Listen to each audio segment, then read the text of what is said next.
नमस्कार मित्रांनो, स्वागत आहे तुमचं या डेटाच्या अनालिसिसमध्ये. तर मित्रांनो, डेटावरती जाण्याच्या पूर्वी तुम्हाला काही गोष्टींबद्दल अपडेट करायचं आहे. तुम्ही बघू शकत असाल, डेटा जरी निगेटिव्ह आला तरी काही पॉझिटिव्ह मुवमेंट येत आहेत. डेटा पॉझिटिव्ह आहे तर निगेटिव्ह मुवमेंट येत आहेत. सगळं आणि सगळं न्यूज बेस्ड कार्यक्रम चाललेला आहे. दुपारी दुसरी न्यूज येईल, संध्याकाळी तिसरी न्यूज येईल आणि बऱ्याचशा गोष्टी ज्या आहेत त्या इंट्राडे आपल्याला ट्रॅक करायला लागू लागल्यात आणि जो डेटाचा रिलिव्हन्स आहे तो न्यूज बेस्ड ॲक्टिव्हिटीजमुळे आपल्याला बघायला दिसताना थोडासा कमी होतोय. ओके, ते मित्रांनो काही घाबरण्याचं कारण नाही.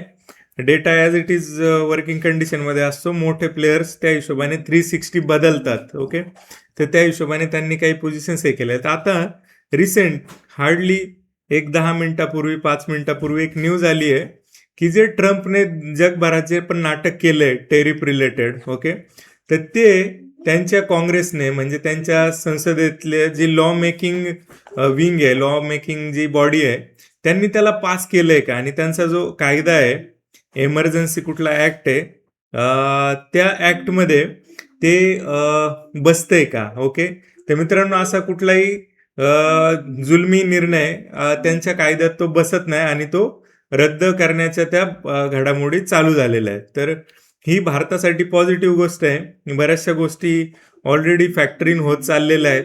मार्केट पडलेलं होतं, पुन्हा वाढलेलं होतं, परत पडलेलं होतं आणि ह्या गोष्टी हळूहळू हळूहळू फॅक्टरीन होतील. ओके, तर व्हॉलॅटिलिटी कंटिन्यू आहे, न्यूज बेस सगळ्या गोष्टी चालू आहे. मीन वाईल SGX निफ्टी जो आहे तो आपल्याला 150 पॉईंट वरती ट्रेड करताना दिसतोय. आजही बघितलं तुम्ही, मार्केट बऱ्यापैकी साईडवेज टू पॉझिटिव्ह राहिलं. ओके, हालाकी निगेटिव्ह ओपन झालं होतं खरं, पण ते सस्टेन नाही झालं खालच्या लेवलला आणि वरती आलं. ते जे एक रॅपिड फॉल होता, तर त्याच्यातून जे काही शॉर्ट्स कव्हरिंग आहे ते आपल्याला सकाळच्या वेळात हळूहळू त्या होताना दिसल्या. तर मित्रांनो, हा जो डेटा आहे, हा डेटा आपल्याला लॉंग टर्मची डायरेक्शन ठरवतो. लॉंग टर्मची डायरेक्शन अजूनही क्लिअर नाहीये, कारण हा जिकडं पाहावं तिकडं सगळीकडं न्यूज बेस गोष्टी घडतायत आणि हे सगळं न्यूजवर चालू आहे. बाकी मार्केट स्टेबल आहेत. युएसचं मार्केट स्टेबल आहे, सगळं काही स्टेबल आहे. इंडियाचं मार्केट जे आहे ते फार वोलाटाईल आहे. ओके, तर असं का होतंय, त्या गोष्टी ज्या आहेत न्यूज आहेत त्या आपल्यावर फार इम्पॅक्ट करणाऱ्या आहेत. ओके, तर वॉर लाईक सिच्युएशन आहे बाहेर, तर ते पण आपल्याला ट्रॅक करणं फार इम्पॉर्टंट आहे. ओके, पण तरीही आपल्याला डेटावरचे जे चेंजेस आहेत ते ऑब्झर्व करायचे. न्यूजचा इम्पॅक्ट जो आहे तो फॅक्टरीन बऱ्यापैकी झालेला असतो. त्यामुळं एक काना डोळा किंवा एक कानी नजर आपल्याला डेटावरती द्यायची. तर आजचा डेटा कसा आलाय तो बघूया. डेटावरच्या शीटवरती जाऊया आपण आणि डेटा जो आहे तो कसा आलाय तो आपण त्या ठिकाणी बघूया. तर मित्रांनो, काल जे आहे एकदम मेजर चेंज होऊन डेटा हा निगेटिव्ह झाला होता. रिटेलरने 5,76,000च्या पोझिशन ज्या आहेत त्या लॉंग साईडला घेऊन गेल्या होत्या आणि आज तुम्ही बघू शकत असाल ऑलमोस्ट जे कॉल लॉंग होते ते कमी केलेले आहेत. ओके, आणि जो डेटा आहे तो नेट टू नेट आता 2,67,989चा पॉझिटिव्ह डायरेक्शन त्या ठिकाणी रिटेलरची आहे. FIsनी काय केलं, FIsनी पण बराचसा जो कॉल शॉर्ट साईडचा जो डेटा होता तो कमी केलेला आहे आणि पुटवर काम केलेलं आहे आणि पुट जे आहेत ते लॉंग केलेले आहेत. ओके, तर मित्रांनो इथे सुद्धा FIs थोडा पॉझिटिव्ह बायसला जाताना दिसतोय, पण ओव्हरऑल डायरेक्शन अजूनही मोठ्या प्लेअरची म्हणजे FIची ॲटलिस्ट ती हे आहे. तर प्रो ॲज नावाचं सजेस्ट आहे, त्यांनी प्रो काम केलेलं आहे. कॉल जे शॉर्ट्स होते ते कमी केलेले आहेत. ओके, पॉसिबल त्यांना काही न्यूजची कल्पना असेल किंवा अजून काही, तर त्यांनी त्या गोष्टी 360 बदललेल्या आहेत.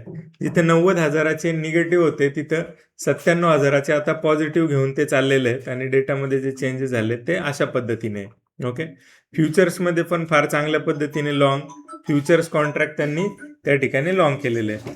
तर मित्रांनो, इंट्राडे होणाऱ्या गोष्टींवर लक्ष ठेवा. इंट्राडे जे पण मुवमेंट्स आहेत त्या ट्रॅक करणं आपल्याला फार इम्पॉर्टंट आहे. त्या न्यूज बेस रॅलीज आहेत. ओके, अजून क्लिअर डायरेक्शन लॉंग टर्मसाठीचे आपल्याकडे नाहीये. डेटा तसं कुठलंही असं सजेशन देत नाहीये की आपल्याला सगळं काही व्यवस्थित झालंय ना आता आपल्याला लॉंग जाणं गरजेचं आहे. ओके, मेजर मुवमेंट येत आहेत कधी पण काही पण, तर थोडंसं क्वांटिटी कमी ठेवून थोडंसं बेटर रिस्क मॅनेजमेंट करून हेजिंग करून आपण ही रॅली चांगल्या पद्धतीने आपण राईड करू शकतो. तर जे इमॅच्युअर आहेत, इम्पेशंट्स आहेत, त्यांनी थोडंसं लांब राहिलं तरी काही हरकत नाही. काही दिवस जाऊ द्या, क्लिअर डायरेक्शन येऊ द्या आणि मग आपण त्या ठिकाणी मार्केटमध्ये एंट्री घेण्याचा प्रयत्न करू. तर मित्रांनो, अशा पद्धतीचा हा डेटा आहे, अशा पद्धतीचे ह्या न्यूज बेस गोष्टी आहेत. तर थोडं सांभाळून काम करणं गरजेचं आहे. SGX निफ्टी अगेन 150 पॉईंट आपल्याला पॉझिटिव्ह दाखवतोय. तर मित्रांनो, असंच ॲनालिसिस तुम्हाला आवडत असेल, याचा तुम्हाला काही फायदा होत असेल तर मित्रांपर्यंत नक्की शेअर करा. सबस्क्राईब करायला विसरू नका. काही स्टॅटिस्टिक्स सांगतात, तुम्ही व्हिडिओज तर बघतात पण अजूनही सबस्क्राईब केलेलं नाहीये. ओके, तर जर बघत असाल शेवटपर्यंत बघा, लाईक करायला विसरू नका आणि मित्रांपर्यंत नक्की पोहोचवा. थँक्यू. थांबूया आजच्या व्हिडिओमध्ये.